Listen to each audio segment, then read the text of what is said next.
vile ulivyokuwa mwaka juzi haipaswi kuwa mwaka huu.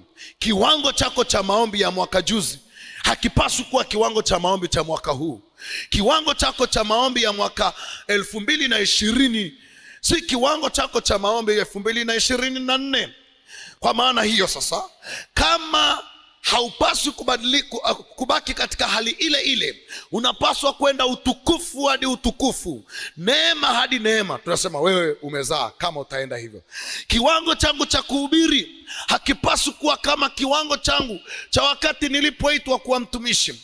Wakati nilipoitwa kuwa mtumishi, inawezekana sikuwa na uwezo kama huu, lakini kadiri ninavyozidi kukaa katika utumishi na kumlingana Bwana, kuna mahusiano yanajengwa kati ya mimi na Mungu. Na kwa hiyo kiwango changu cha kuhubiri, kiwango changu cha kuomba hakipaswi kuwa kile cha kwanza. Maana hata katika Hagai imeandikwa, Hagai sura ya 2 mstari wa 9, ya kwamba utukufu wa mwisho wa nyumba hii utakuwa mkuu kuliko utukufu wake wa kwanza. Kiwango chako cha kwenye ndoa, kiwango chako cha kwenye familia, kiwango chako cha kwenye biashara cha vipindi vilivyopita hakipaswi kuwa sawa na kipindi cha sasa, ama kipindi cha sasa hivi hakipaswi kuwa sawa na kipindi cha mwaka mmoja ujao. Lazima litokee badiliko. Haleluya, haleluya.